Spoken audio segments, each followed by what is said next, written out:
आज 26 जनवरी यानी गणतंत्र दिवस है। इस दिन हमें कॉन्स्टिट्यूशन यानी संविधान का तोहफा मिला।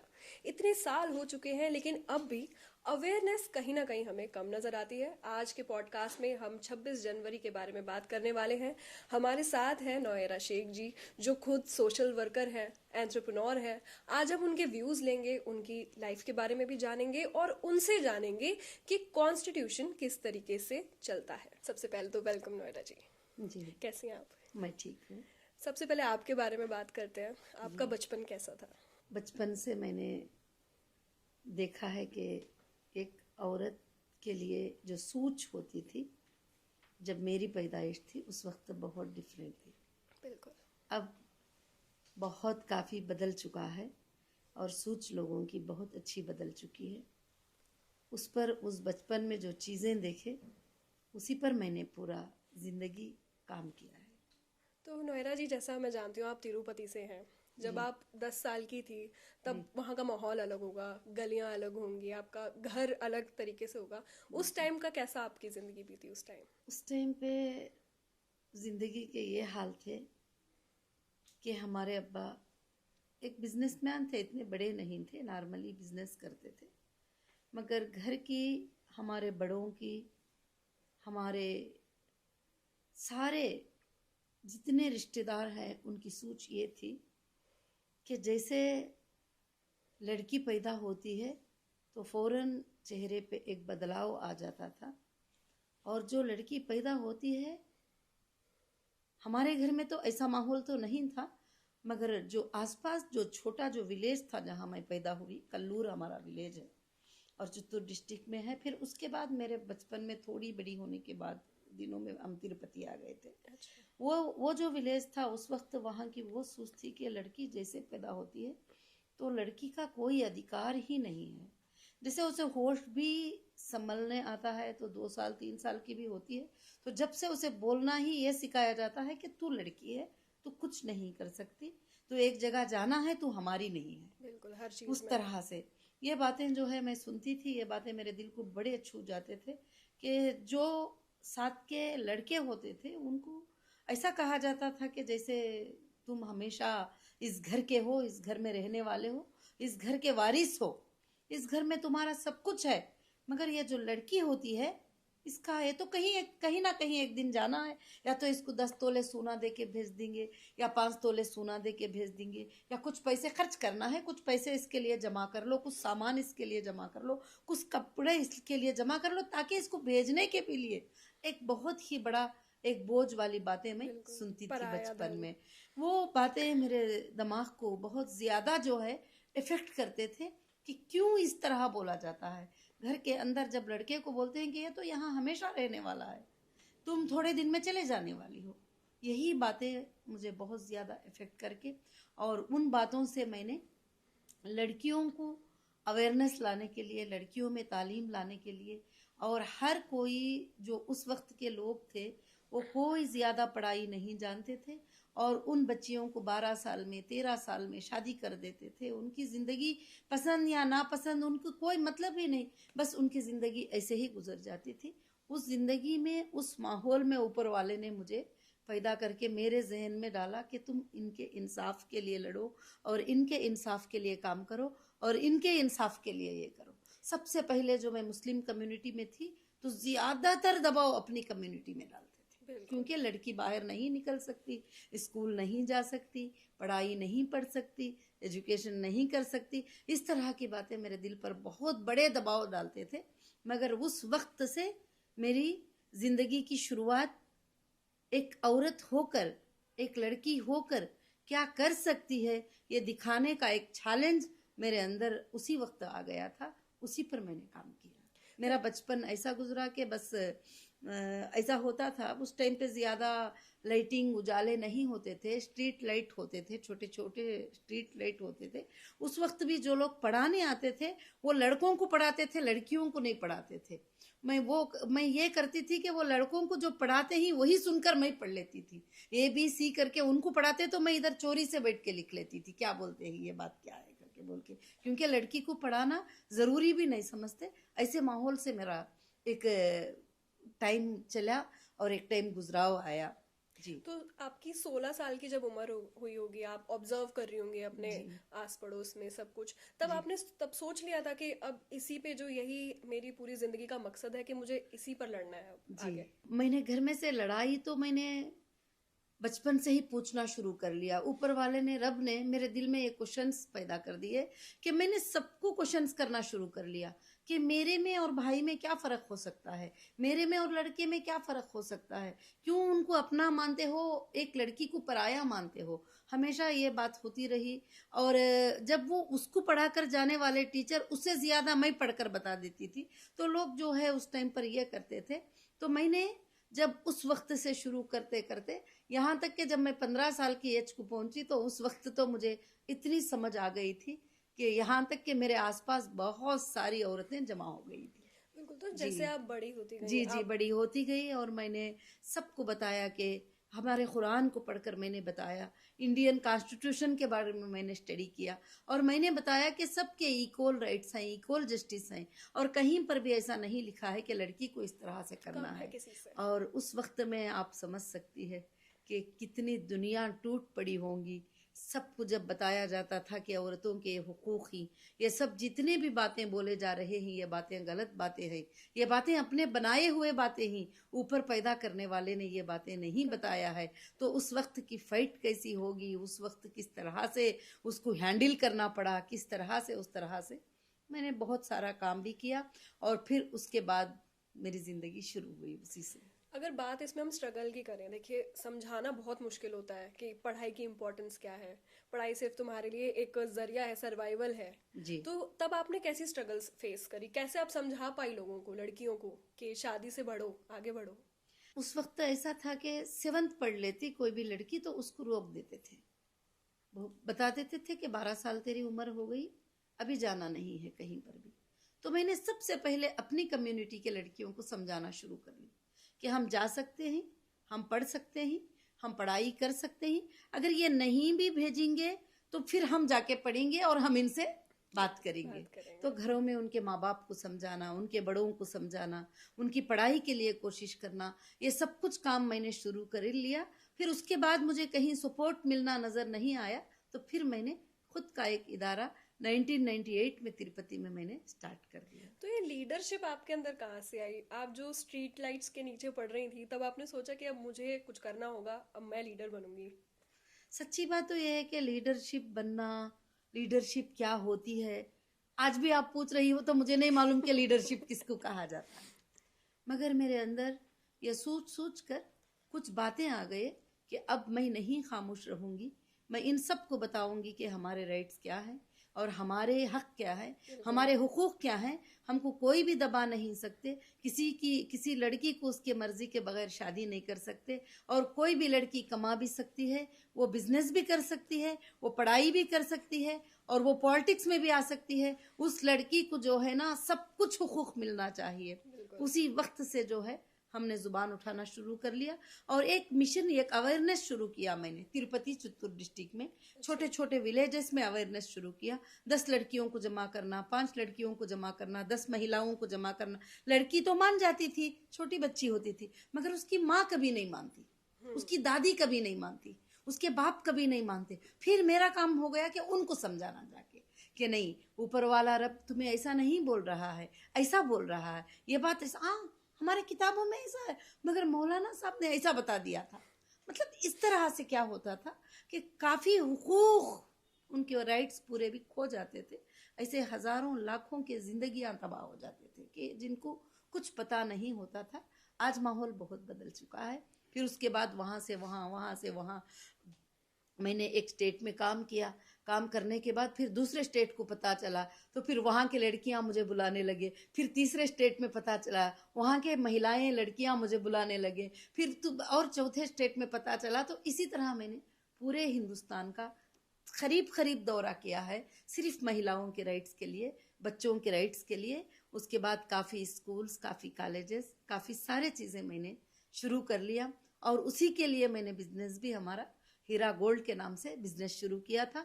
उसमें हमारे महिलाएं ही 95% ज्वाइन किए थे और उन्हीं से हमारा बिजनेस चलता था। उसी से सब कुछ, उसी से था सब कुछ भी।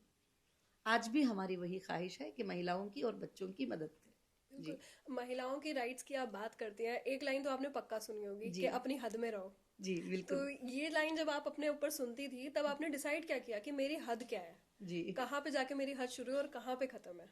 जी हद रखने के लिए, हद करने के लिए उस वक्त में छोटे ही वक्त से घर में बाप ने हद रख दिया था, दादी ने एक हद रख दिया था, फिर उसके बाद रिश्तेदारों ने हद रख दिया, फिर उसके बाद उल्मा ने हद रख दिया, उसके बाद लोगों ने हद रख दिया। तो वो सारे हदों को मैंने इन किताबों को पढ़ के बता के जो है सारे हदों को तोड़ती गई और हदें टूटते चले गए।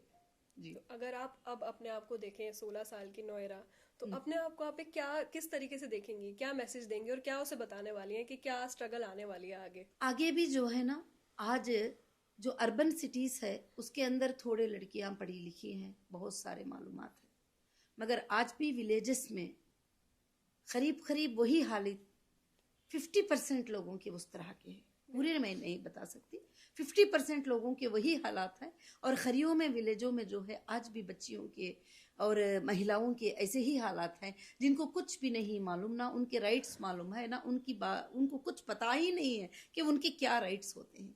तो मुझे बहुत ही सताया गया और बहुत मुश्किल पहुंचाई गई। हर जगह पर जहां पर एक लड़की को तकलीफ होती मैं जाकर खड़ी हो जाती, वो मेरे दुश्मन बन जाते। जहां पर एक लड़की को मुश्किल होती, एक औरत को एक जगह पर सताया जाता, उस औरत के लिए जाके इंसाफ की जुबान उठा लेती। अगर कोई शोहर पकड़ के मार देता मेरे सामने तो मैं उसके ऊपर कोई कंप्लेंट कर देती, तो वहां से वो मेरे उसकी पूरी फैमिली मेरे ऊपर एक दुश्मन बन जाती थी। बहुत सारे चीजें। मगर जब मुझे जो ताकत दिया, जो आज का रिपब्लिक डे जो है, वो डे है, मुझे ताकत दिया जब मैंने कॉन्स्टिट्यूशन पढ़ना शुरू किया। और कॉन्स्टिट्यूशन में मैंने देखा कि काले गोरे को एक ही रेट है और हिंदू मुस्लिम को एक ही रेट है और किसी को कोई बड़ा नहीं है। जब जाते कंप्लेंट पकड़कर, हमें पता नहीं चलता था कि देखो ये लड़की को कोई मारा है, सताया है, तकलीफ है। जब पुलिस के पास जाते तो पुलिस क्या करती थी, उसको अवॉइड कर देती थी। हमें पता नहीं उतनी छोटी उम्र में कि क्या है, किसको बात करना है, क्या बात है। मगर उसको कहीं से फोन आता था एक पॉलिटिशियन का, और वो एक वहां का एमएलए लोकल का फोन कर देता तो वो बिल्कुल बेचारा खामोश हो जाता था। तो फिर जब कॉन्स्टिट्यूशन पढ़े तो फिर मुझे ये बात मालूम हो गया कि हिंदुस्तान की सबसे बड़ी सुप्रीमो जो है ये कॉन्स्टिट्यूशन, तो सबसे बड़ी सुप्रीमो जो है ये कॉन्स्टिट्यूशन है। और इसमें लिखा गया है इस किताब के अंदर कि सारे भी ब्रदर अंबेडकर ने, जैसे 1947 में हमको आज़ादी मिल गई, तो 1947, 1948, 1949 और 1950 तक के लिए जो है ये कॉन्स्टिट्यूशन की तैयारी हुई। और इस कमेटी में मुसलमान भी बैठे, इस कमेटी में हिंदू भी बैठे, इस कमेटी में सारे लोग बैठकर इसको फैसला किए। और सारे राइट्स जो है, रिपब्लिक डे, डेमोक्रेटिक कंट्री और रिपब्लिक डे और इंसान के हुकूक, हर इंसान को प्रोटेक्ट करता है कॉन्स्टिट्यूशन। ये मैंने देखा और ये मैंने सीखा। और जब से मैंने इस बात के ऊपर बहस भी करना शुरू किया कि वहां पर जब जाते तो वहां पर एक एमएलए का फोन आ जाता तो फिर ये रोक देते, तो हम कॉन्स्टिट्यूशन को सुनाते थे उनको, इसमें ये एक्ट में तुम ऐसा नहीं कर सकते, ये एक्ट ऐसा है। तो आज हमें ये बात पता होना चाहिए कि आज का दिन बहुत ही बड़ा प्यारा दिन है, बहुत ही बड़ा अच्छा दिन है कि आज का दिन हिंदुस्तान की आज़ादी बनी गई दिन है। आज का दिन हिंदुस्तान की आज़ादी के लिए एक कानून को बनाकर एक हाथ में लोगों के रख दिया। अब यहाँ पर ना कोई सीबीआई बड़े ही, ना कोई इंटरपोल बड़ी है, ना कोई एजेंसी बड़ी है। कोई भी दुनिया की एजेंसी हो, कोई दुनिया का कितना बड़ा पॉलिटिशियन इंडिया का हो, यहाँ तक के प्रेसिडेंट भी इसको फॉलो करना, कॉन्स्टिट्यूशन को बहुत ही बड़ा जरूरी है। जजेस को इसको फॉलो करना है और प्रेसिडेंट को इसको फॉलो करना है। सारे लोगों को इसकी बाउंड्री में रहना है। मगर पूरे लोग इस बाउंड्री में रहना है तो कुछ लोगों को तो कॉन्स्टिट्यूशन के बारे में पता भी नहीं है। इसीलिए अब एक बहुत बड़ी टीम तैयार हो रही है कि constitution awareness programme total India में कैसे चलाएं, बच्चों को स्कूल में और कॉलेजेस में ये बताएं। उनको ये मालूम है कि कॉन्स्टिट्यूशन है, उनको ये मालूम है कि रिपब्लिक डे 26 जनवरी है, और उनको ये मालूम है कि उस दिन झंडा लहराया जाता है। और मगर तुम किसी भी नेता को जाकर पूछ लो कि कॉन्स्टिट्यूशन में क्या लिखा हुआ है, वो उनको नहीं पता। बिल्कुल। अगर पढ़ लें, अमल कर लें, तो इससे बेहतर कुछ नहीं है। सबके लिए इंसाफ, सबके लिए अच्छा। और कोर्ट को भी इसमें क्या लिखा है कि दोनों तरफ से भी सुनना जरूरी है, बिल्कुल। दोनों तरफ से भी सुनना जरूरी है। और दुनिया तुम्हारे ऊपर लाख इल्जाम लगा ले, कॉन्स्टिट्यूशन एक ही कहता है कि एविडेंस लाना है, प्रूफ करना है। इल्जाम लगाने से कुछ नहीं होता किसी के ऊपर भी, और एविडेंस लाना है, उसको प्रूफ करना है, बिल्कुल। जिसको ट्रायल कोर्ट कहा जाता है। और ट्रायल कोर्ट क्या है? कॉन्स्टिट्यूशन में लिखा है। हाई कोर्ट क्या है? कॉन्स्टिट्यूशन में लिखा है। सुप्रीम कोर्ट को क्या करना है? कॉन्स्टिट्यूशन में लिखा है। किसके क्या राइट्स हैं, किसके क्या हुदूद है, सबको लिखा है। मगर कॉमन मैन को सबसे ज्यादा पावर दिया कि कॉमन मैन सबसे फाइट कर सकता है। किसको लेकर कर सकता है? कॉन्स्टिट्यूशन। जी, सबको लेकर, सब पे फाइट कर सकता है। कॉन्स्टिट्यूशन को लेकर फाइट कर सकता है कि कॉन्स्टिट्यूशन में ऐसे लिखा है, तो सबके सर झुक जाते हैं वहां पे। फिर उसके बाद कोई बात आगे नहीं आती। अगर कॉन्स्टिट्यूशन नहीं तो कुछ भी नहीं। हाँ, काफी बिल पास हुए, मगर लोगों के अच्छाई के लिए पास हुए। अब जैसे महिलाओं की बिल पास हुई, 33% रिजर्वेशन बिल पास हुई।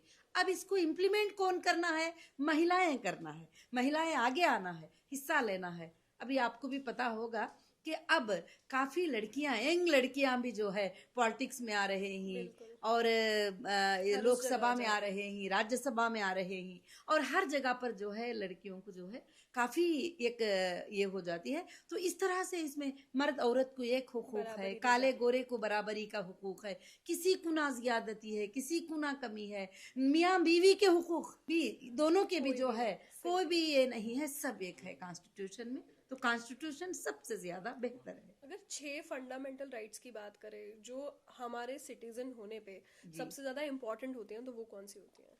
बहुत फंडामेंटल राइट्स में आर्टिकल 21, आर्टिकल 32, आर्टिकल 19, आर्टिकल, बहुत सारे आर्टिकल्स हैं जो लोगों को राइट्स देते हैं। मगर बहुत सारे आर्टिकल्स हैं जो लोगों को सजा देते हैं, वो भी जरूरी है। क्योंकि जो गुनहगार होता है, जैसे जो गुनहगार होता है, जो चोर होता है, जो गलत होता है, उसको सजा मिलना भी जरूरी है, ताकि वो आगे के इंसान को नुकसान ना पहुंचाए और आगे उसके जरिए से लोगों को नुकसान ना पहुंचाए। वो भी बिल्कुल से बिल्कुल जरूरी है। तो इसलिए, मगर कभी भी लोग ये ना समझे कि इल्जाम लगते ही जो है उनके ऊपर जो है फौरन से फौरन के उनको सजा लग जाएगी। ऐसा नहीं है। इंडियन कॉन्स्टिट्यूशन बहुत परफेक्ट है, और इंडियन कॉन्स्टिट्यूशन से आगे कोई भी नहीं है, और वो सारा सुना जाता है कोर्ट में, सारी चीजें। तो मुझे लीगल करीब 2018 तो आज भी फेस कर रही हूँ, क्योंकि मैंने जुबान उठाया, मैंने बिजनेस किया, मैंने सारे चीजें किया, तो मुझे काफी चीजें। फिर उसके बाद मैंने ऑल इंडिया महिला एम्पावरमेंट पार्टी को लॉन्च किया, तो मुझे सीधा अरेस्ट कर लिया गया और बहुत सारे इल्जाम लगाए गए। तो कितने भी इल्जाम लगा लो, मगर एक ट्रस्ट, एक भरोसा है कि कॉन्स्टिट्यूशन सही इंसान को सजा नहीं देता। ये भरोसे से पीठ पीछे ये किए बगैर आज भी जो है उस पर फाइट होती रहती है। क्योंकि 25 लाख महिलाएं हमारे मेंबर हैं, तो वो महिलाएं देख रहे हैं कि क्या होता है। औरतें आगे बढ़ते हैं तो उनको किस तरह से दबाया जाता है। मगर मैं उन सबको बताती हूँ कि मत डरो, क्योंकि एक दिन इंसाफ जरूर जीतेगी। तो जैसा आप बता रहे हैं कि आपको फंसाया गया, आपने एमएलए की भी बात करी, तो जब कोई अथॉरिटी किसी सिटीजन के साथ गलत करती है, तो तब सिटीजन क्या कर सकता है? सिटीजन बहुत, देखो, इतना कॉन्स्टिट्यूशन इतना प्यारा बना है कि अगर अथॉरिटी सताती है तो उसके लिए ह्यूमन राइट है। वो ह्यूमन राइट में जाके कंप्लेंट दे सकता है कि देखो मेरे साथ इलीगल हरास हो रहा है, और वो हाई कोर्ट को जा सकता है, और वो सुप्रीम कोर्ट को जा सकता है, और वो अपनी बाधाएं उनके सामने रख सकते हैं। तो जरूर उनको एक ना एक जगह से उनको जरूर से जरूर इंसाफ मिलेगी। और एजेंसी भी बनती है तो उसको भी कॉन्स्टिट्यूशन के अंडर ही काम करना है। जब वो आगे चले जाते हैं तो उनके लिए भी बहुत ड्यूटी, कंडीशन, बॉन्डिंग बहुत सारे उनके लिए है कि तुम उनके लिए, जब एक बंदा अरेस्ट होता है तो इंडियन कॉन्स्टिट्यूशन उसकी सेफ्टी कैसे करते हैं कि उसके अगर औरत है तो उसके साथ 2 महिलाएं रहती हैं, कंटिन्यू रहती है, अगर वो इन्वेस्टिगेशन में भी होती है तो साथ में बैठी रहती है। ये बहुत सारे लोगों को पता नहीं होता है और वो समझते हैं कि जैसे अरेस्ट हो गए तो बस बहुत सारी चीज़ें हो जाते हैं, उनको ऐसे बात करते हैं, मर दें, वो करते हैं, बहुत सारी चीज़ें, गंदी बातें भी बहुत सारी बोलती हैं। मगर क्या है कि दो महिला पुलिस उनके साथ रहती है और उनके खाने का ख्याल रखा जाता है, उनके पानी का ख्याल रखा जाता है, सब कुछ कॉन्स्टिट्यूशन में। यहाँ तक कि जब उनको जेसी में जेल में रखते हैं तो जेल में भी उनको हुकूक दिए जाते हैं, मगर हुकूक को पूरे कंप्लीट नहीं किए जाते। इसमें हुकूक दे दिया कि सालन कितने ग्राम देना है, राइस कितने ग्राम देना है, ओढ़ने के लिए बिस्तर क्या देना है, सोना कैसा है और कितनी जगह उनके लिए चाहिए, एक वॉशरूम कितने लोग यूज कर सकते हैं, बहुत सारे चीजें जो है ये कर दिया। मगर पाबंदी से चलाने वाले में पूरे लोग नहीं, कुछ लोग जो है पैसे बचाने के लिए जो मिलते हैं तो गलत करते हैं, कुछ लोग अच्छा चलाते हैं। और एजेंसीज में भी सब लोग खराब नहीं होते हैं और उसमें कुछ लोग होते हैं कि सही रहो बुरा रहो, हमने पकड़ लिया है और इसको सजा दे दो। मगर कोर्ट देखती है उसको, कोर्ट ऑब्जर्व करती है कि गुनहगार हो तो सजा देती है, गुनहगार नहीं है तो सजा नहीं देती है। और उसी तरह से उसमें भी अच्छे लोग भी हैं जो सच होता है वही लिखते हैं और जो लोग गलत होते हैं और वो लोग कुछ भी लिख देते हैं, जहां से फोन आ गया ये लिख दो। हाँ, और आज मीडिया ट्रायल तो आपको मालूम है कि मीडिया ट्रायल तो बहुत ज्यादा शुरू हो गया है कि वहां फैसला होने से पहले उसको मुजरिम बनाने से पहले मीडिया उसको मुजरिम बना देती है सबसे पहले। जी, तो जैसे हम बात करें आर्टिकल 14, 19 और 20, यस, ये ऐसे आर्टिकल्स हैं जो आपको सबसे ज्यादा राइट देते हैं। यस, इसमें साफ लिखा है कि सब बिल्कुल। बराबर है। तो मैं ये जानना चाह रही हूँ कि क्या आज भी इस चीज पे मान के चल रहे हैं हम लोग, सिटीजन एम्पावर हो रहे हैं इससे या नहीं? मैंने यही आज का हमारा बैठना यही है कि सिटीजन को ये मालूमात ही नहीं है। agree। आपके घर में 10 लोग हैं तो आर्टिकल 19, आर्टिकल 132, आर्टिकल 14, आर्टिकल क्या होते हैं, आर्टिकल किस लिए होते हैं, क्या पता है उनको? मुझे खुद को भी नहीं पता नहीं था, पता। मुझे भी खुद को नहीं पता था। बाद में उसको मैंने पढ़ा और उसको मैंने समझा। और यहाँ तक कि हमको ये भी नहीं पता है कि क्रिमिनल कोड क्या है, सिविल कोड क्या है और सिविल में क्या सज़ा होती है, क्रिमिनल क्या होता है और नॉर्मल नेचुरल क्या होते हैं, फैमिली केसेस क्या होते हैं, ये सब कुछ जो है किसी को भी पता नहीं है। जब अवेयरनेस आएगा तो घर में एक 10 मिनट कॉन्स्टिट्यूशन को पढ़ा जाएगा तो वो बच्चा भी जो है खड़कर बात कर सकेगा। अगर अभी आजकल क्या हो गया है, कोर्ट्स भी कुछ जगह पर एक बाजार की तरह हो गई। क्यों? कि वहां पर फीस फिक्स की जाती है। आपको पता है, अगर आप गरीब हैं, आपके पास पैसे नहीं है तो आपके लिए बड़ा वकील नहीं खड़ा होता लड़ने के लिए। जिसको तुम खड़ा करती हो 10-20 हजार देकर, वो तुम्हारे लिए सही लड़ नहीं पाता, उसका फेस नहीं होता है। क्या बोलते हैं? Face value. मगर मैं कहती हूँ फेस वैल्यू नहीं, कॉन्स्टिट्यूशन वैल्यू। कॉन्स्टिट्यूशन को लेकर आप खुद खड़ी हो सकती हो, कॉन्स्टिट्यूशन को लेकर आप खुद लड़ सकती हो।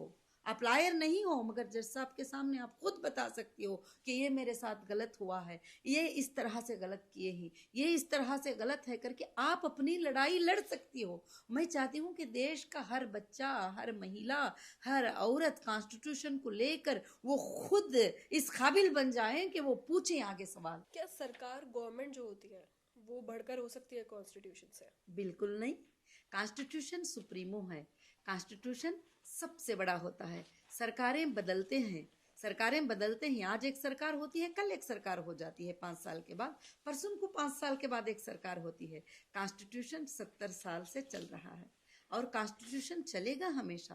कॉन्स्टिट्यूशन नहीं चलेगा तो गुंडा का राज हो जाएगा। और कॉन्स्टिट्यूशन से आज भी देश के 90% लोग जो है, अगर उनको मालूम भी नहीं है तो ला के लिए डरते हैं, डर कर जो है चलते हैं, ला से डरते हैं, ला से डर कर जो है चलते हैं। तो कॉन्स्टिट्यूशन सबसे ऊपर, सबसे ऊंचा है हिंदुस्तान में। जब मान लीजिए कभी देश में कोई इमरजेंसी लग जाती है जी, तो तब कौन से ऐसे राइट्स होंगे जो उसके वक्त भी इंसानों के पास, सिटीजन के पास होंगे अवेल करने के लिए कि भाई अब कुछ नहीं हो सकता? कुछ नहीं हो सकता ऐसा है ही नहीं। अगर कोर्ट्स खुले हैं तो कितनी भी बड़ी इमरजेंसी लग जाए तो उसके लिए अधिकार होते हैं। और किस तरह की इमरजेंसी, उसको इमरजेंसी में अलग अलग तकलीफ होती है। कोई घर में बंद हो जाता है, कोई बाहर बंद हो जाता है, कोई भूखा रहता है, कोई आगे से फिरता है। तो किस तरह का भी एप्लीकेशन कोर्ट में वो लगा सकता है। अगर कोर्ट नहीं तो उसके लिए इंसाफ कौन देगा। बिल्कुल जी सही कहा आपने। जी सिटीजन के जो राइट्स हैं उनका मिसयूज होते हुए तो हम रोज ही देखते हैं, सोशल मीडिया पे कितनी न्यूज आ रही है रोज। लेकिन उस वक्त जब मुझे पता चलता है कि मेरी राइट्स का यहाँ पे मिसयूज हो रहा है, तब मैं क्या कर सकती हूँ? जब आपके राइट्स का मिसयूज हो रहा है तो आप ज़रूर अप्रोच हो सकते हैं, ह्यूमन राइट अप्रोच हो सकते हैं। अगर आपको जहाँ से नाइंसाफ़ी मिलती है, जिस ऑफिसर से नाइंसाफ़ी मिलती है या जिस घर से नाइंसाफ़ी मिलती है, तो हमारी गलती क्या होती है कि जैसे इल्ज़ाम लग जाता है, आगे से इल्ज़ाम लग जाता है, तो वो इतना घबरा जाते हैं कि अब वो सोचते हैं कि अब हम जवाब ही नहीं दे सकते और ऐसे ही अपने राइट्स को खो सकते हैं। तो तुम लेटर लिख के दे सकती हो कि नहीं, ये मेरा सच्चा है और ये मेरे साथ गलत हुआ है। और यहाँ तक के ऑफिसर्स भी मानते हैं, जब तुम देती हो तो वो भी मानते, क्योंकि उनको सच्चाई का पता ही नहीं होता है। एक अच्छे इंसान को सामने ले जाकर खड़ा कर देते हैं, बोलते हैं ये चोर है, ये फलाना है, इसके ऊपर ये एक्ट लगा दो, ये एक्ट लगा दो, ये फ्रॉड है, सब लगा देते हैं। अगर तुम जब उसको क्लियर करती हो तो समझ सकते हैं वो जरूर से। कितना इम्पोर्टेंट होगा आजकल जो यूथ है उनके लिए कि कॉन्स्टिट्यूशन पढ़ना चाहिए उन्हें? मैं कहती हूँ कि 100% नहीं, 1000% इम्पॉर्टेंट है। अगर कॉन्स्टिट्यूशन पढ़ते हो तो आगे के दिनों में तुम सेफ हो। अगर कॉन्स्टिट्यूशन नहीं पढ़ते तो तुमको कोई भी किस तरह से भी नचा सकता है, तुम्हारा लायर भी नचा सकता है तुम्हें। तुम जिसको ला समझते हो, लायर समझते हो, जो तुम्हारा प्रोटेक्टर समझते हो, वो आगे वाले को बिक जाता है कभी। जब ये तुम कॉन्स्टिट्यूशन जब तुम्हें पता होता है तो उस वक्त तुम उनको पूछ सकते हो कि कॉन्स्टिट्यूशन में तो ऐसा है, तुम मुझे क्यों डरा रहे हो। क्योंकि सबसे बड़े गुंडाराज वही हो गए।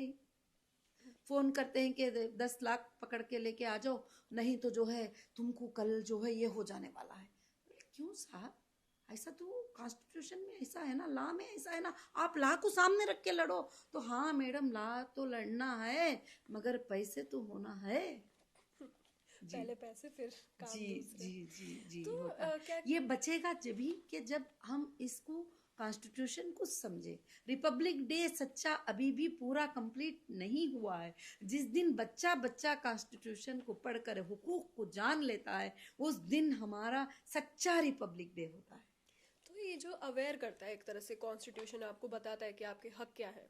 जी तो ये जो अवेयर सिटीजन हम बोलेंगे, जी जागरूक नागरिक, जी वो जी। कैसे बनता है एक इंसान? एक इंसान को जब वो गलती के रास्ते में चले जाता है, देखिए कॉन्स्टिट्यूशन ने हमें अच्छाई करने का सिखाया है।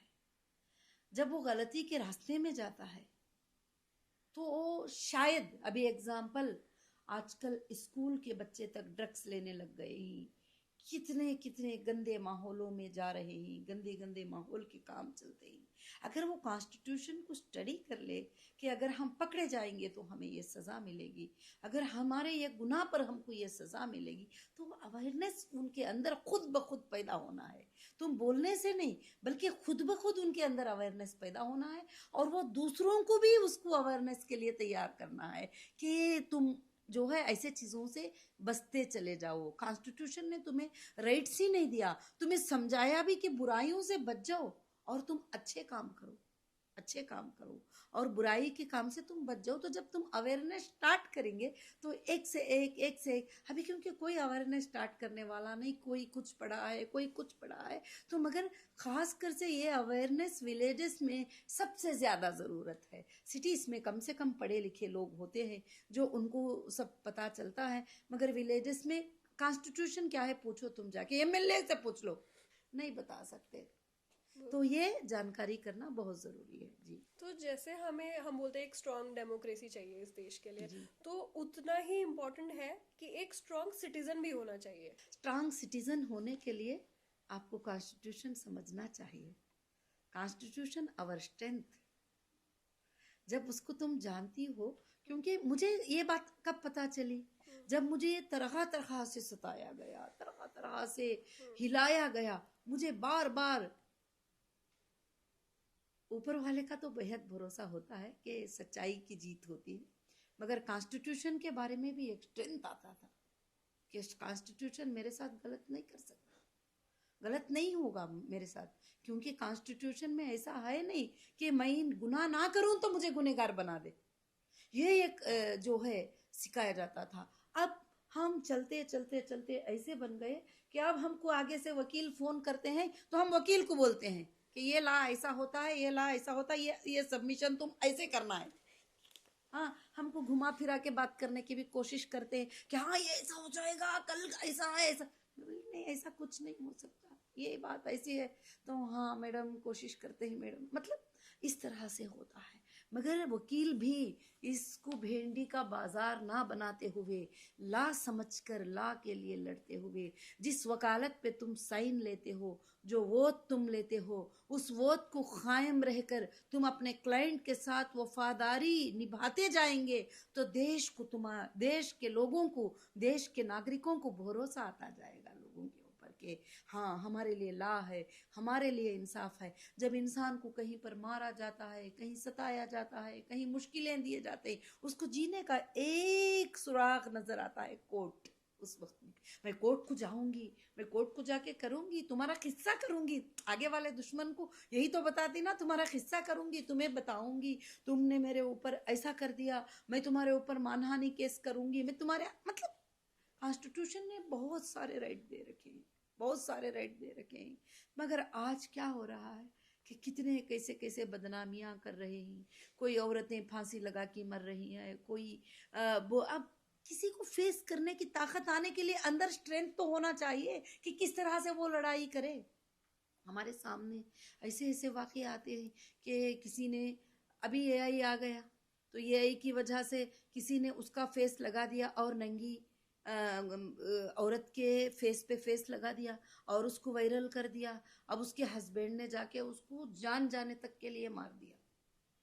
आप न्यूज़ में उसको चेक कर सकते ही।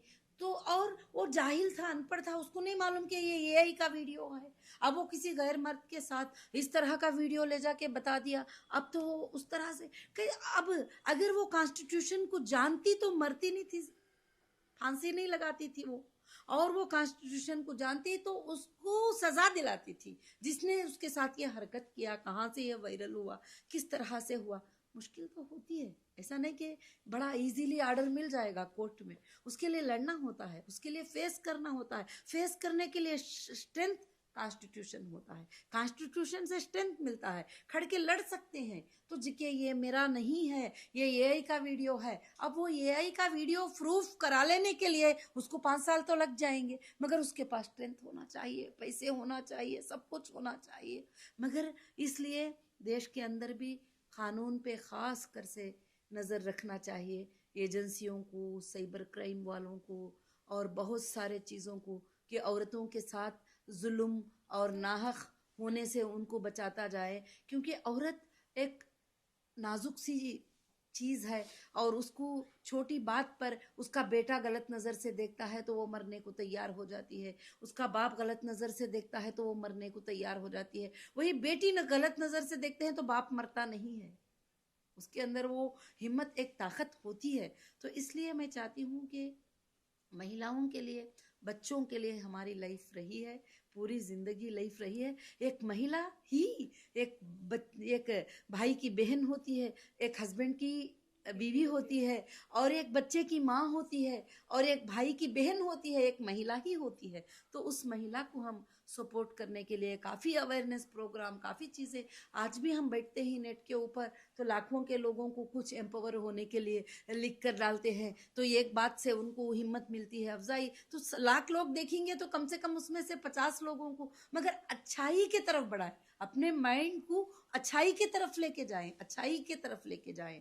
यही माइंड बुरा भी कर सकता है, यही माइंड अच्छा है। वही एआई, तुम अच्छी बातें बनाते जाओ तो अच्छी बातें बना के वायरल करो तो लोगों को अवेयरनेस आता है, अच्छी बातें आते ही। वही एआई के साथ तुम बुरे काम कराओ उसके हाथ से तो वो काम करा के लोगों के जान निकाल सकते हैं। तो इसीलिए क्या है कि खास कर से क्या है कि हमको अच्छे काम करने के लिए अवेयरनेस लाना बहुत ज्यादा जरूरी है। हाँ, तो आप कोर्ट्स की बात कर रही थी, तो सुप्रीम कोर्ट को सबसे ज्यादा कहा जाता है कि वो गार्जियन ऑफ कॉन्स्टिट्यूशन है, तो ऐसा क्यों? यही है सुप्रीम कोर्ट।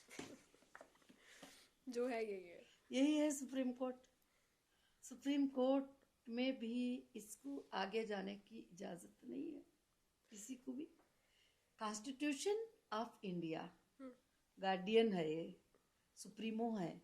सुप्रीम कोर्ट भी यही है, जो है यही है, आप जो इस हिसाब से आर्टिकल्स चलो। दिए हैं सुप्रीम कोर्ट भी यही है कि सुप्रीम कोर्ट भी इसी को फॉलो करना पड़ेगा। अगर इसको फॉलो नहीं करेंगे तो फिर कोर्ट का कुछ भी मतलब नहीं रहेगा। Session court, high court, supreme court सब कुछ यही है। सुप्रीम बचपन से कोर्ट भी लेकिन जी। मैं कंफ्यूज होती थी कि हाई कोर्ट और सुप्रीम कोर्ट क्या है। वो मुझे अभी तक, अब मेरे को समझ आने लगा है कि हाई कोर्ट ये होता है और सुप्रीम कोर्ट ये होता है। देखिए, छोटी कोर्ट जो होती है सेशन कोर्ट होती है, जैसे इंसान को फौरन अरेस्ट कर लेते हैं, बेसिक तौर पे ले जाके वहां पर छोड़ देते हैं, और उसके बाद ये कोर्ट भी हमारे साथ नाइंसाफी करती है। तो कॉन्स्टिट्यूशन ने राइट दिया है कि आर्टिकल 226 में आप रिट पिटीशन लगा के हाई कोर्ट को जा सकते हैं। वहां बोल सकते हैं कि देखो मेरे साथ ऐसा जुल्म हो रहा है, ऐसी बात हो रही है, ऐसी बात हो रही है। वहां कुछ आर्डर भी हो जाता है या जो भी होता है तो फिर आर्टिकल 132 सुप्रीम कोर्ट आ सकते हैं, वहां पर भी आ सकते हैं। दो तरह के जाने होते हैं, एक आके इंटरिम के लिए, रिलीफ के लिए जाना होता है, एक आके जजमेंट पे जजमेंट। एक नीचे की कोर्ट में जजमेंट हो गया क्रिमिनल करके, फिर हाई कोर्ट में भी हो गया जजमेंट क्रिमिनल करके, फिर सुप्रीम कोर्ट भी दे दिया, तो अब कोई रास्ता नहीं बचा आपके नहीं पास। बचा। अगर इंटरिम आर्डर्स होते हैं, जैसे सेशन कोर्ट का भी आर्डर अभी इंटरिम ही है, अभी अभी ट्रायल ही स्टार्ट नहीं हुआ है, अभी हाई कोर्ट का भी आर्डर इंटरिम ही है, और अभी सुप्रीम कोर्ट का भी आर्डर इंटरिम ही, एक आर्डर होते हैं इंटरिम के ऊपर होते हैं। तो वो इंटरिम जो है आर्डर्स हैं कोर्ट के, और एक जजमेंट होते हैं जो फाइनल जजमेंट, वो जजेस को बहुत सोच कर देना पड़ता है, बड़ा सोच कर देते हैं कि किसी ना इंसाफी को, किसी ना बेगुनाह को हम सजा तो नहीं दे रहे हैं, हम किसी को ना हक से अंदर तो नहीं कर रहे हैं। कितने आर्डर सुप्रीम कोर्ट के आते हैं, आप देखते हैं हमारे इंसाफ के लिए बहुत सारी चीजें, बहुत सारे आर्टिकल, बहुत सारी बातें, बहुत सारी चीजें आती हैं, मगर इसके अंदर के ही होते हैं। इससे कितने लाइन भी लिख लो, इससे आगे बढ़कर नहीं। कितने लाइन भी लिख लो, वो कॉन्स्टिट्यूशन के होते हैं। इसलिए अगर वो तुमको, अगर तुम उसको जानती हो, अगर तुम उसको पढ़ती हो, तो तुम अगर कोई गलत भी जजमेंट हो गया, क्योंकि जजेस भी कभी इंसान होते हैं, उनसे भी लिखने में या कहीं पर रजिस्ट्रार के हाथ से टाइपिंग में मिस्टेक हो जाती है, तो या बोलने में भी हो जाता है, तो फिर आर्टिकल रिस्ट्रक्चर कराने का भी आता है, वहां रिस्ट्रक्चर तक जजमेंट को करने का आता है, और बोलने को फिर वापस उसको मॉडिफिकेशन के आर्डर ही, बहुत सारी चीजें, बहुत सारी चीजें। और एक जज का बेंच होता है, फिर वहां पर हमें ये नहीं मिलेगा तो दूसरे बेंच पे जाते हैं, फिर वहां नहीं होगा तो 3 जजेस बैठते हैं, उनके बेंच पे जाते हैं, फिर लास्ट 5 जजेस के बेंच के ऊपर होता है, फिर सुप्रीम कोर्ट ऑफ इंडिया का आखिरी आर्डर होता है। वो तो वहां तक भी कोशिश करते हैं। मेरे ख्याल से इंसाफ तो कहीं ना कहीं मिल ही जाएगी। अगर नाहक सताता है तो चोर पकड़ा ही जाएगा, अगर आप सच्चे हो सच्चे हो तो। देखो, सच्चे हो तो ही फाइट करने की ताकत आती है। अगर आप झूठे हैं तो हम झूठे हैं तो जरूर हम डर के कहीं ना कहीं रुक कहीं तो जाएंगे बात कि खा- कहीं ना कहीं फंसी जाएंगे, क्योंकि एक क्रिमिनल का काम तो कर लिया है ना।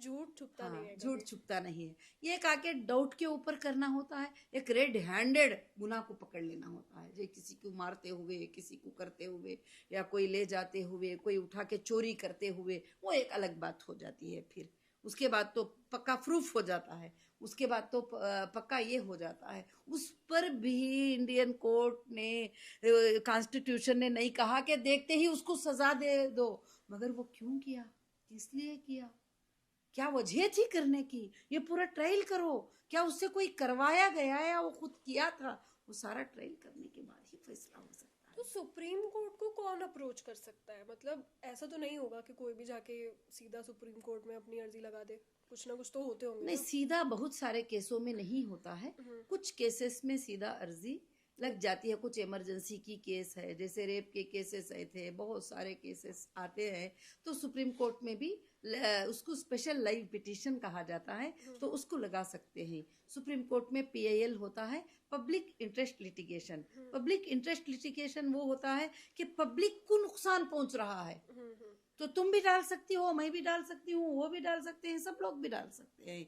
पब्लिक इंटरेस्ट लिटिगेशन जो पूरी पब्लिक को नुकसान की बात है, यहाँ पर पूरी औरतों को नुकसान की बात है, पूरे स्कूल के नुकसान की बात है, पूरे देश के फलाने लोगों के नुकसान की बात है, ये तो पब्लिक इंटरेस्ट लिटिगेशन में चले जाएगा। कोई प्राइवेट रहेगा तो ये पब्लिक इंटरेस्ट लिटिगेशन में जाएगा। रिट पिटीशन होगा तो वो तुम अपने हक के लिए अपने लिए लड़ अच्छा, सकती ये हो। पर्सनल हो गया पिटीशन, और जी पीआईएल हो गया जी। कि जब आप सबके हक की बात जब करते हैं। सबके हक की बात करते हो तो आप पीएल पे चले जाओगी। अभी जैसे एक को सताया, एक ही तरीके से सता रहे हैं देश में 100 जगह, 100 जने भी मिल गए तो वो पब्लिक हो गई, चले गए पीआईएल लेके कि इतने लोगों को ये नुकसान पहुंच रहा है अभी, तो ये पीआईएल होता है। ये चीफ जस्टिस के सामने चले जाता है, सीधा सीधा चले जाता है, ये नीचे की कोर्ट वो नहीं। पीआईएल डायरेक्ट वहां पर भी चले जाता है, हाई कोर्ट में भी, हाई कोर्ट स्टेट के लेवल का है तो हाई कोर्ट में चले जाता है। अगर इंडिया लेवल में होता है ये पूरे लोगों के लिए तो फिर वो सुप्रीम कोर्ट को चले जाता है। तो पीआईएल अलग है, रिट पिटीशन अलग है, और उसके साथ साथ जो भी पिटीशन, बहुत सारे पिटीशन ही, रिट पिटीशन अलग है। कंपनसेशन, कोई आपको नुकसान पहुंचा दिए और आपको इतना बड़ा नुकसान हो गया कि उनकी सताने की वजह से या उनके रोकने की वजह से, चाहे वो ऑफिसर्स भी रहो, कॉन्स्टिट्यूशन कहता है कि तुम कंपनसेशन डाल सकती हो उनके ऊपर, तुमको राइट है उसके ऊपर डालने का। तो इस तरह से जो है ना, ये अलग अलग है, पीआईएल अलग है और ये सब अलग अलग राइट्स हैं। कई बार ऐसा होता है कि गवर्नमेंट कोई गलत डिसीजन ले लेती है, तो कोर्ट आता है, सुप्रीम कोर्ट आता है, वो उस चीज को पलट देता है। कई बार ऐसे केसेस हमने देखे भी हैं हिस्ट्री में कि हुई हैं ये चीजें। तो कैसे होता है ये होता ऐसे है कि जब गवर्नमेंट भी है तो कॉन्स्टिट्यूशन से आगे नहीं जा सकती। अगर कॉन्स्टिट्यूशन के अंडर में कोई ऐसी बिल पास कर ली गवर्नमेंट जिसमें सारी पब्लिक के लिए नफा है, तो कोर्ट मान जाएगी उसकी बात को, तो वो बिल को भी रद्द करने का अधिकार कॉन्स्टिट्यूशन को है।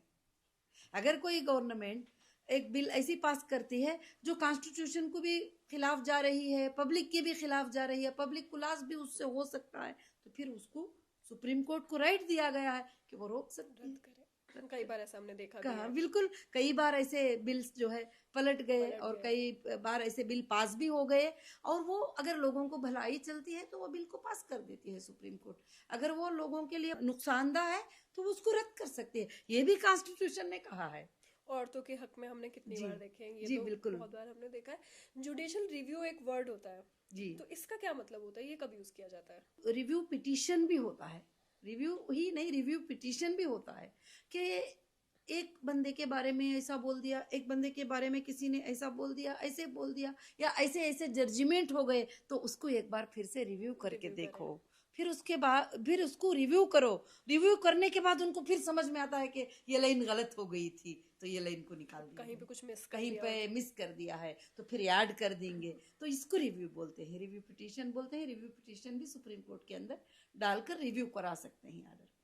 तो कोर्ट जो है देखा जाए तो वो सब कुछ कंट्रोल करता है, सबके लिए सुप्रीम कोर्ट कंट्रोल करता है, पुलिस सुप्रीम को कोर्ट भी। से ऊपर कोई भी नहीं है। बिल्कुल। सुप्रीम कोर्ट भी कभी कॉन्स्टिट्यूशन से ऊपर नहीं जा सकता, सुप्रीम कोर्ट भी कॉन्स्टिट्यूशन में ही जाएगा, वही हैप्पी रिपब्लिक डे है। तो कैसे पुलिस को और एजेंसीज को भी कोर्ट मतलब कंट्रोल कर लेता है, क्योंकि ये काफी बड़ी चीज है।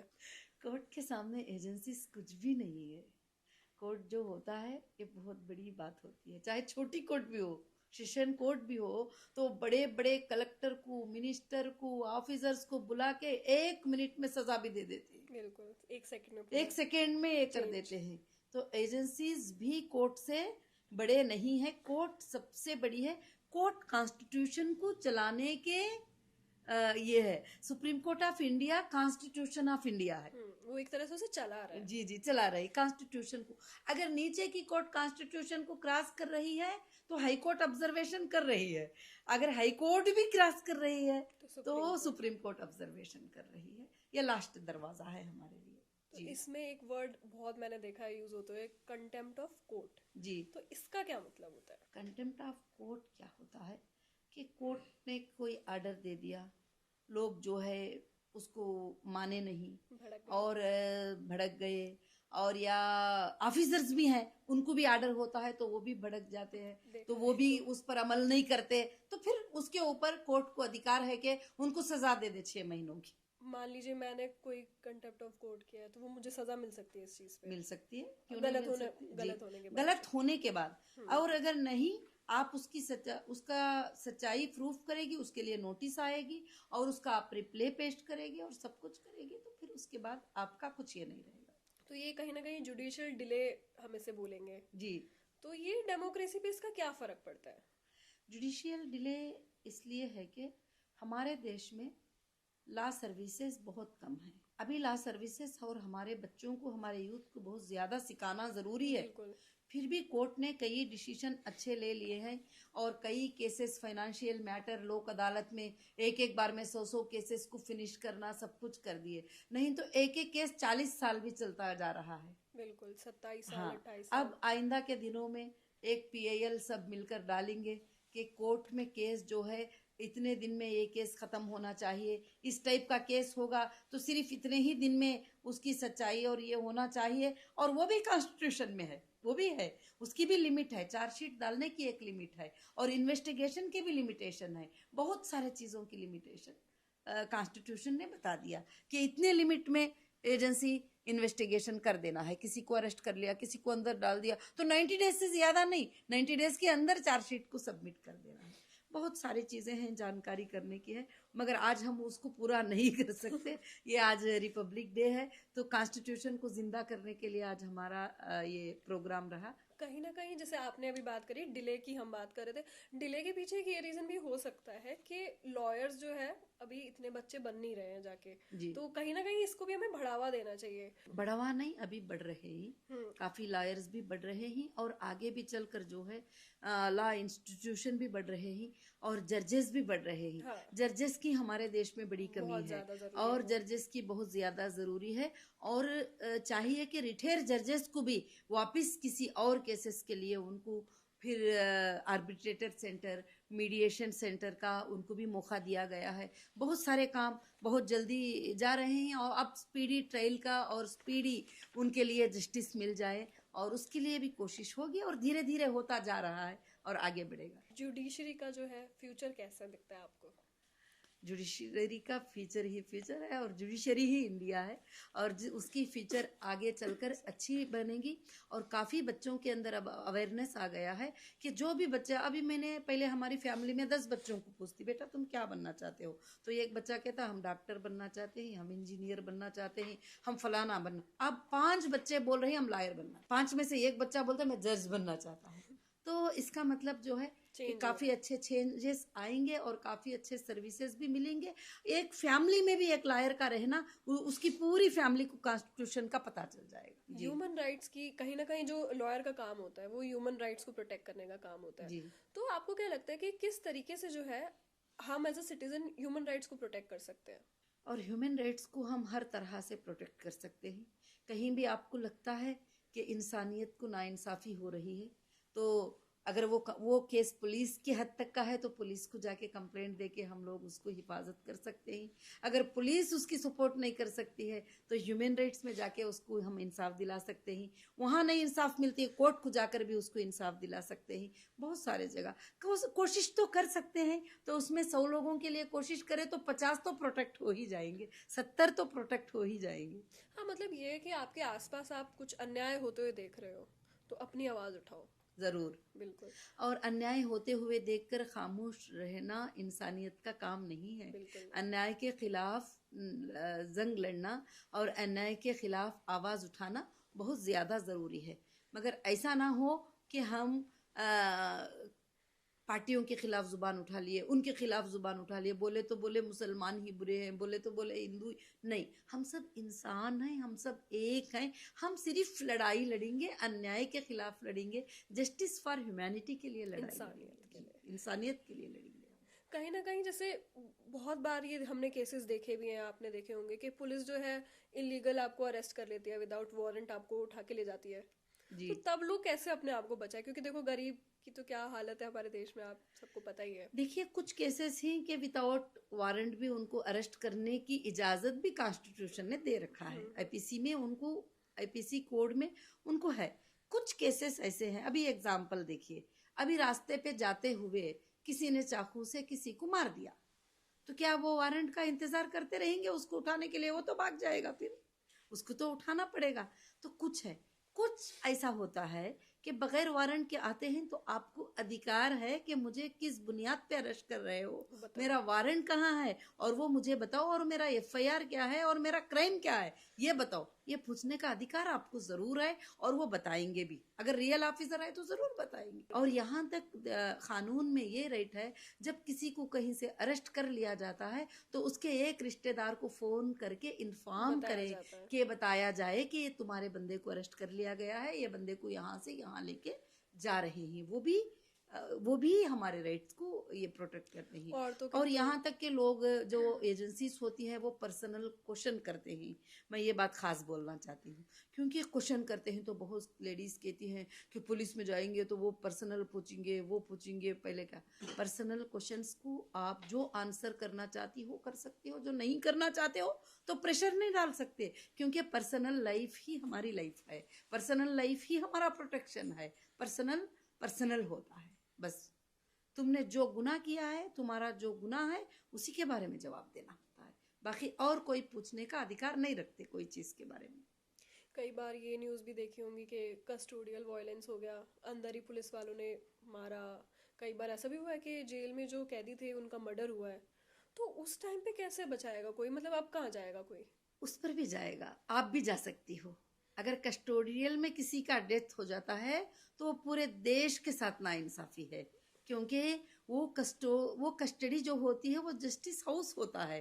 एक जज साहब उसको भेजते हैं कस्टडी के अंदर। वहां अगर उसको मार दिया जाता है तो जुबान उठाना बहुत जरूरी है, और इंसाफ लेना भी बहुत जरूरी है। और जो ये NHRC होता है, इसका जी, क्या रोल होता है और इसमें हम कंप्लेन कैसे कर सकते हैं? National human rights commission. State wise है कमीशन, और डिस्ट्रिक्ट वाइज भी है, और इंडिया वाइज भी है। और वहां जाकर आप बड़ा सिंपली ऑनलाइन पे भी, आप आजकल आप ऑफिसेस को ही जाने की जरूरत नहीं, सब तो आप सब ऑनलाइन लिंक है, और ऑनलाइन लिंक पे जाके क्या हुआ है वो कंप्लेंट कर सकती है, ओटीपी आ जाएगी आपको, सब कुछ करके आप इंसाफ ले सकती हो। और ह्यूमन राइट्स को इतना अधिकार है कि वो कोई भी इंडिया की एजेंसी को नोटिस कर सकते हैं और सवाल कर सकते हैं। वही आपने सोशल मीडिया की बात करी, ऑनलाइन बात करी। हाँ, ऑनलाइन इतनी न्यूज़ चलती है जी। कि हमें समझ ही नहीं आता है कि जुर्म किसने किया है, क्या किया है, कौन मुजरिम है। तो मीडिया जो ये ट्रायल आजकल चल रहा है, ये पूरा जो मीडिया चल रहा है, ये किस हद तक किसी का पूरा नजरिया बदल सकता है? ये पूरा नजरिया कॉन्स्टिट्यूशन बदल सकता है। कि मीडिया में बोलना, मीडिया में किसी ने बोल दिया कि किसी को 100 कत्ल कर दिया है, तो 100 लोगों को कोर्ट में कौन बताएगा? बिल्कुल। मीडिया का बोलना वो फाइनल नहीं है। कोर्ट में ट्रायल होना है, एविडेंसेस प्रूफ होना है, कोर्ट ने जो बात कहा है वो बात हो सकती है। उसमें भी कई लोग नाइंसाफी भी ये हो जाते हैं कि उनके लिए लड़ने वाला कोई लायर नहीं होता है, उनके लिए खड़ा होने वाला कोई नहीं होता है, तो हो सकता है वहां भी नाइंसाफी हो तो उनको और एक कोर्ट में इंसाफ मिल जाएगी जरूर से। बिल्कुल। बिल्कुल। ऐसे में एक राइट आती है, राइट टू लाइफ। तो पहले के मतलब लोग ज्यादातर, उनका मन ये था, वो ये सोचते थे कि राइट टू लाइफ मतलब जिंदा रहो बस। तो हाँ, इसका मतलब क्या हुआ? इसका मतलब जिंदा रहो बस इसका मतलब नहीं है, ये जीने का कोई मतलब ही नहीं है। जिंदे भी रहना है, और जिंदा लोगों को रखना भी है, और लोगों के लिए काम भी करना है, और इंसाफ के लिए फाइट भी करना है। और जैसे ह्यूमन डिग्निटी की बात करें, इंसानों की इज्जत जो है पर्सनल लेवल पे अगर हम बात करें, तो क्या गवर्नमेंट का, कॉन्स्टिट्यूशन का इसमें रोल होता है प्रोटेक्ट करने के लिए? बिल्कुल, कॉन्स्टिट्यूशन में रोल है प्रोटेक्ट करने के लिए। अगर कोई आपकी इज्जत को हार्म चाहती किया है। और हार्म किया, आपको किसी ने बेइज्जती किया, आपको किसी ने बेइज्जती की बातें की, आपने वो काम नहीं किया, और किया भी है तो दूसरे को बेइज्जती करने की राइट हक नहीं नहीं है। है, बिल्कुल। आपको मानहानि केस लगाने का अधिकार कॉन्स्टिट्यूशन ने दिया है, कि आपका लेवल क्या है, आपने कितनी बात किया है, और कितना आप पे जुर्माना लगेगा। तो इस चीज पे भी आप केस कर सकते हो अगर कोई मेरी इज्जत पे आंच आती है किसी की बातों से या किसी के एक्शन से। बिल्कुल, इज्जत पे आंच आती हो तो फौरन आप केस दर्ज करा सकती हो, सिविल करा सकती हो, क्रिमिनल करा सकती हो। अगर कोर्ट को जाने की ताकत रखती हो तो क्रिमिनल केस करा सकती हो। अगर नहीं, चलो सिविल डालते हैं तो सिविल डाल सकती हो। तो जरूर उसमें भी तुम्हें इंसाफ मिलेगी, मगर प्रूफ के साथ, एविडेंस के साथ। आज बीएनएसएस आके बहुत अच्छा हुआ कि बगैर एविडेंस के कोई चीज ना किसी पर एफआईआर कर सकता, ना किसी को अरेस्ट कर सकता, और झूठे चीजें नहीं बना सकता, बिल्कुल। फैब्रिकेटेड नहीं कर सकता। जब रियल आपके साथ नाइंसाफी हुई है तो वो बच भी नहीं सकता। वही हम बात करते हैं, यूथ की बात करते हैं। देखिए मुझे ऐसा लग रहा है यूथ एक ही डायरेक्शन में जा रहा है, नशे।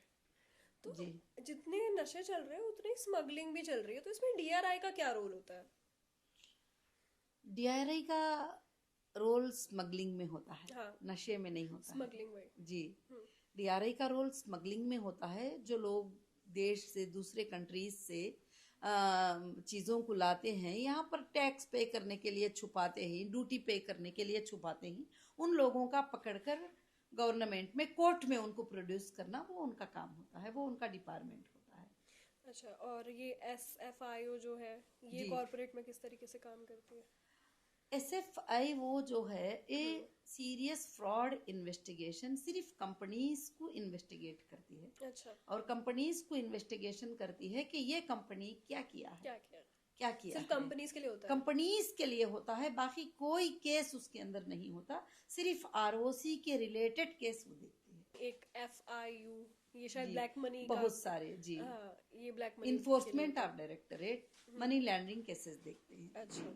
और एनसीबी, ये तो हमने मतलब कोविड में बहुत सुना है कि जी, जी, एनसीबी क्या कर रही है। जी, इनका काम होता है नारकोटिक्स, मतलब ना ये नशों के लिए काम नशों करती के है। लिए, तो नशे को बंद करना इस टीम का काम होता इलीगल है। कहीं कुछ और स्मगल। 100 से ज्यादा एजेंसीज हिंदुस्तान में है। हम दूसरी बार उसके बारे में बड़ी सुकून से डिस्कस करेंगे, क्योंकि एजेंसीज को, हर एजेंसी को बिठा रखाया है एक एक गुनाह को बचाने के लिए, मगर ये नहीं कि इनोसेंट को हरास करने के लिए। उनको, एजेंसीज को रखा इसलिए गया है कि जो गुनेगार है उनको पकड़े और उनको उनको सजा दे। सजा दे। ये नहीं कि किसी इनोसेंट को, उनके हाथ में पावर है तो वो इनोसेंट पे वो पावर को यूज करे, इसलिए नहीं है। तो ये किस हद तक जो आप बोल रही हैं ये होता है, कितनी बार? बहुत सारे जगह पर इनोसेंट पे भी हरासमेंट हो जाता है। कोई जाता है दुश्मनी निकालना चाहता है तो बीवी शोहर पे दुश्मनी निकालती है, शोहर बीवी पे दुश्मनी, मगर वो साबित होने में टाइम लग जाता है ना। इनोसेंट भी हरास होते ही, मगर इनोसेंट कभी ना डरें कि अगर आप इनोसेंट हैं तो आपको कोर्ट कभी सजा नहीं दे सकती, आप बचेंगे उसमें। बस आपको पता होना चाहिए कि आप। आपको पता होना चाहिए कि आप कि आपने किया है क्या नहीं किया है। तो वही करप्शन की बात करें, भ्रष्टाचार की बात करें, मतलब ये तो आप घर से बाहर निकलेंगे आपको भ्रष्टाचार दिखेगा, हर जगह दिखेगा। ये सिस्टम में लेकिन रह क्यों पा रहा है? क्योंकि देखिए इंडिया कितनी बड़ी कंट्री है, यहाँ पे इतने पुलिस है, सब कुछ, उसके बावजूद हमारा देश मेरे को लग रहा है सबसे आगे भ्रष्टाचार में भी होगा। जी, जी, नहीं, भ्रष्टाचार में होता है बहुत सारे। उसके लिए भी कॉन्स्टिट्यूशन ने, उसके लिए भी एक एजेंसी है, एसीबी, एंटी करप्शन ब्यूरो। आपको राइट हर जगह दिया गया है।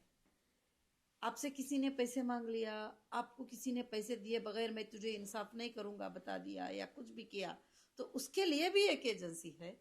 तो वहां आप कंप्लेंट कर सकते हैं और वो एजेंसी चेक करेगी, देखेगी क्यों आपके साथ नाइंसाफी हुई है।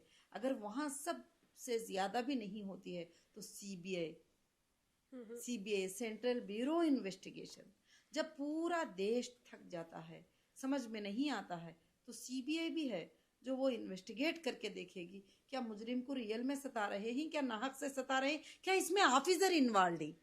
अच्छा, तो कहीं ना कहीं ये है कि आपके साथ अन्याय नहीं होने वाला। अन्याय नहीं होने वाला है, मगर आप में लड़ने की ताकत होना जरूरी है। आपको लड़ने की ताकत नहीं तो आप पीछे हो जाओगी।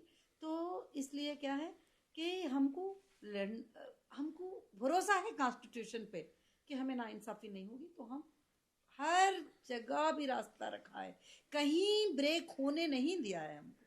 तो ये डेमोक्रेसी को प्रोटेक्ट करना हाँ जी, एक एक नागरिक की जिम्मेदारी क्यों है? जी, डेमोक्रेसी को प्रोटेक्ट करना नागरिक की जिम्मेदारी इसलिए है कि हम इस देश के नागरिक हैं, इस देश के नागरिक हैं। ये देश जो है एक गुलदस्ते के मानिंद है, जैसे गुलदस्ते में वाइट फूल होते हैं, ऑरेंज फूल होते हैं, रोज फूल होते हैं, सब मिलकर जाके एक गुलदस्ता बनता है, वैसे ही हिंदुस्तान है। और हिंदुस्तान में मुस्लिम, हिंदू, क्रिश्चियन, सिख, ईसाई बहुत सारे लोग जो है मिलजुल के प्यार मोहब्बत से रहते हैं। और कहीं पर पॉलिटिकल उनको लड़ाने की कोशिश करते हैं, मगर उसके बावजूद भी जो है वो नहीं हो पाता। और फिर भी मोहब्बतें बांटने का देश है हमारा, मोहब्बतों का पैगाम देने का देश है जी। इंसानियत जब तक हम इंसानियत का मानेंगे, पैगाम देने का देश है। तो कहीं ना कहीं सिटीजन बचा रहा है, डेमोक्रेसी को प्रोटेक्ट कर रहा है। बिल्कुल। तो उसी तरीके से देश का फ्यूचर कैसे एक नागरिक के हाथ में होता है? एक नागरिक के हाथ में नहीं होता है। जब एक नागरिक ये चाहता है कि पूरे देश को बदलना है, पूरे देश में इंसाफ लाना है, पूरे देश में जो नाइंसाफी हो रही है उसको बदलना है, अगर वो सोच लेता है, वो ताकत रखता है, तो वो देश को बदल सकता है और देश उसके हाथ में आ सकता है, क्योंकि उसकी आवाज ही देश होती है और देश उसे सपोर्ट करता है, देश उसे साथ देता है जब वो देश का नागरिक देश की प्रोटेक्ट कर पाता है। और वो सूचना इस कॉन्स्टिट्यूशन ने सबको अधिकार दे दिया है। एक छोटा सा बिजनेस व्यापारी भी ये सोच सकता, ख्वाब देख सकता है कि मैं इस देश का प्राइम मिनिस्टर बन सकता हूँ, मुझे राइट है, ये ख्वाब देख सकता है। वो सोच सकता है, अगर वो काम करने पे खड़ा हो गया तो कर भी सकता बन भी है, सकता बन भी सकता है। उसको रोका नहीं गया है कि तेरी हैसियत ये होना चाहिए, तेरा ये होना चाहिए, तू ऐसा होना चाहिए, वो नहीं चाहिए, ऐसा नहीं। वो सबको राइट्स जो है एक देता है। एक देश के नागरिक में वो ताकत है जो पूरे देश को चेंज कर सकता है, देश वो है। तो कहीं ना कहीं डेमोक्रेसी तो क्या, मैं तो बोलूंगी आजकल हम सबकी जिंदगी में मीडिया एक बहुत इंपॉर्टेंट रोल प्ले कर रही है। जी। डेमोक्रेसी में लेकिन किस तरीके से ये आगे बढ़ रही है, इसको बदल रही है? मीडिया डेमोक्रेसी में बिल्कुल नहीं है मेरे ख्याल से, क्योंकि काफ़ी आर्डर सुप्रीम कोर्ट के, हाई कोर्ट के आर्डर्स हैं कि ये मीडिया में जो बोली गई बातें हैं ये कहीं को भी नहीं माना एविडेंस जाएगा। माना नहीं जाएगा। और मीडिया कॉन्स्टिट्यूशन से बिल्कुल अलग है। आज हमारी बात कॉन्स्टिट्यूशन पे हो रही है, तो मीडिया जो होती है, मीडिया को आज कहा जाए तो मीडिया तो बिकाऊ है। सच्ची बात कहा जाए तो मीडिया जिसके फेवर में बात करना चाहे उसी के फेवर में, एक चैनल आपके फेवर में बात कर रहा है, एक चैनल मेरे फेवर में बात कर रहा है, हम दोनों एक सही हो गए। चैनल, हाँ बिल्कुल। कहीं ना तो कहीं पहले फोर्थ पिलर ऑफ डेमोक्रेसी कहा जाता जी था मीडिया को, जी जी। क्योंकि मीडिया जो बोलेगी। नहीं, आज भी सही सहाफी हैं, आज भी लोग सही आर्टिकल लिखने वाले हैं, आज भी सही चैनल चलाने वाले हैं, मगर सोशल मीडिया आकर इलेक्ट्रॉनिक मीडिया का बहुत सारा दुकान ही बंद हो गया है। सोशल मीडिया में आपको खुद राइट है कि आप जाकर मोबाइल पकड़कर 2 मिनट में एक वीडियो डालती है कि मेरे साथ ये हो गया है, तो तुम्हारे साथ पब्लिक हो जाती है। अब मतलब आप सच अगर बोल रहे हो कि जी, झूठ बोल रहे हो वो बाद में वो देखेंगे। बात में देखा जाएगा। तो आप बोल रहे हो, सच बोल रहे हो, झूठ, मगर आपको भी राइट है, आपको भी राइट है। जब सोशल मीडिया आ गया है तो सोशल मीडिया से आपके हक को भी इजाजत है कि आप उसमें सच्ची बात कर सकते हैं और सच्ची बात बता सकते हैं। तो मीडिया का ट्रायल कोर्ट का ट्रायल बिल्कुल नहीं नहीं माना है। जाता। कोर्ट ट्रायल बिल्कुल डिफरेंट है, ये मीडिया ट्रायल नहीं है जी। तो इंडिया का जो जुडिशियल सिस्टम है उसको हम वर्ल्ड में किस नंबर पे हम रैंक कर सकते हैं? नंबर का तो फिलहाल मुझे याद नहीं है, मगर मैं मोर देन 54 कंट्रीज विजिट कर चुकी हूँ, मगर हिंदुस्तान से प्यारा देश कहीं भी नहीं है। और किसी भी देश में एक मसलक को जगह है, एक मजहब को जगह है। किसी भी देश में, बहुत सारे देशों में अपने ही पॉलिसीज को पॉलिसी माना जाता है। डेमोक्रेसी भी हिंदुस्तान नहीं है। एक ऐसा देश है जो डेमोक्रेटिक है, और हिंदुस्तान इतना बड़ा मुल्क है कि 200 कंट्रियां, 150 कंट्रियां मिलकर एक हिंदुस्तान है। बिल्कुल। और इसीलिए हम बचपन से भी पढ़ते आ रहे हैं कि सारे जहां से अच्छा हिंदुस्तान हमारा। कहीं ना कहीं हमारे इंडिया के कॉन्स्टिट्यूशन को सबसे ज्यादा स्ट्रॉन्गेस्ट और कॉन्स्टिट्यूशन सबसे ज्यादा हिंदुस्तान में पीस है, जिसकी वजह ये कॉन्स्टिट्यूशन है। ये कॉन्स्टिट्यूशन ने हमें सिखाया है कि आप हिंदू मुस्लिम मत बोलो, आप कलरों पे मत जाओ, गोरा काला मत बोलो, और सबको एक ही राइट है, सबको एक ही जस्टिस है, सबको एक ही है। अगर किसी एमएलए ने गुनाह कर दिया, उसको भी वही सजा है। किसी एमपी ने गुनाह कर दिया, उसको भी वही सजा है। किसी ऑफिसर ने गुनाह कर दिया, उसको भी वही सजा है। किसी नॉर्मल इंसान ने वो गुनाह किया तो उसको भी वही सजा है। और किसी को भी बड़ा छोटा होने की वजह से सजा की कमी पेशी नहीं हो सकती। और सबके लिए भी जो है कॉन्स्टिट्यूशनल राइट है, और सबके राइट्स एक ही हैं, इक्वल है राइट। कहीं ना कहीं हमने ये तक सुना है कि जो ब्रिटिश हमारा कॉन्स्टिट्यूशन था उस टाइम पे, वो कॉपी पेस्ट कर दिया गया है अभी, और लोग अभी भी वही मान के चल रहे हैं। ये वो लोग होते हैं जिनको कॉन्स्टिट्यूशन की इल्म नहीं होता है। कभी इन्होंने एक पेज खोल कर भी इसको नहीं देखा होता है कॉन्स्टिट्यूशन को। ये वो लोग होते हैं ऐसी बातें करते हैं। मगर कॉन्स्टिट्यूशन इंडिया के बेस पे बना है, इंडिया के कमिटी ने बनाया है, और कॉन्स्टिट्यूशन बनने के लिए 4 इयर्स टाइम लगा है। सैल्यूट है ब्रदर अंबेडकर को, सबके लिए सोच कर ब्रदर अंबेडकर ने कॉन्स्टिट्यूशन को जो है तैयारी की है। मगर तैयारी उन्होंने किया है, मगर इसमें मेहनत सारे टीमों की मेहनत थी। सब इसके अंदर बैठते थे, कई डिस्कशनें हुए कि ये रूल को हम कैसे बनाएं। जब ब्रिटिश वाले भाग गए और ब्रिटिश को भगा दिया गया और देश हमारे हाथ में आ गया 1947 में, तो फिर देश के रूल्स को अलग से बनाया गया। वही रिपब्लिक डे है, वही जनवरी 26 है, वही हैप्पी रिपब्लिक डे है, वही कॉन्स्टिट्यूशन का बर्थ ऑफ डे है। तो फाइनल मैसेज अगर आपको मैं बोलूँ कि यूथ के लिए क्या होगा आपका? मेरा फाइनल मैसेज यूथ के लिए है कि देश का हर यूथ कॉन्स्टिट्यूशनल अवेयरनेस लाए और रिपब्लिक डे में वापस उसको एक बार रिवाइज करें। और सारे यूथ को मैं ये कहती हूँ कि आगे चलकर हमारे देश में प्रेम और मोहब्बत को बांटे, और जो कॉन्स्टिट्यूशन हमें बताता है कि हम उसको याद सब रखें। एक हैं, उसको याद रखें। और उसको याद रख के जो है उस पर हम जिंदगी को बड़ी हैप्पी से गुजारने की कोशिश करें। अब जो हालात आते जाते हैं कोर्ट्स के वगैरह, सब कुछ कॉन्स्टिट्यूशन पे भरोसा रख कर फाइट करें उसको। तो नोएरा शेख जी, आपसे बात करके मुझे बहुत अच्छा लगा, बहुत वैल्यूज मिली। मैंने खुद बहुत सारी चीज़ें कॉन्स्टिट्यूशन के बारे में जानी जो मुझे नहीं पता थी। ऑनेस्टली बहुत ज़्यादा मुझे अच्छा लग रहा है। ये खुद भी फिलंथ्रोपिस्ट है, इनका बिजनेस है, इन्होंने वर्ल्ड लेवल पे हम इंडिया को रिप्रेजेंट किया है, वुमेन को रिप्रेजेंट किया है, जो बहुत अच्छी बात है। एंड लास्टली मैं यही बोलूँगी कि आपको कॉन्स्टिट्यूशन को लेके अवेयर होना बहुत ज़रूरी है एज अ इंडियन सिटीजन, क्योंकि यही आपको एक राइट देता है, आपको इंसान बनाता है, नहीं तो आप नहीं सरवाइव कर पाओगे। And happy Republic day all of you. सारे देश के लोगों के लिए हैप्पी रिपब्लिक डे। और हैप्पी रिपब्लिक डे में मुझे भी बहुत अच्छा लगा कि आज आपने कॉन्स्टिट्यूशन के ही क्वेश्चन किए और कॉन्स्टिट्यूशन बुक रख के क्वेश्चन किए, तो बहुत ही अच्छा लगा। ताकि देश में हम आगे के दिनों में ये कॉन्स्टिट्यूशन अवेयरनेस प्रोग्राम पूरे देश में चलाएंगे, क्योंकि कॉन्स्टिट्यूशन अवेयरनेस बहुत ज़रूरी है।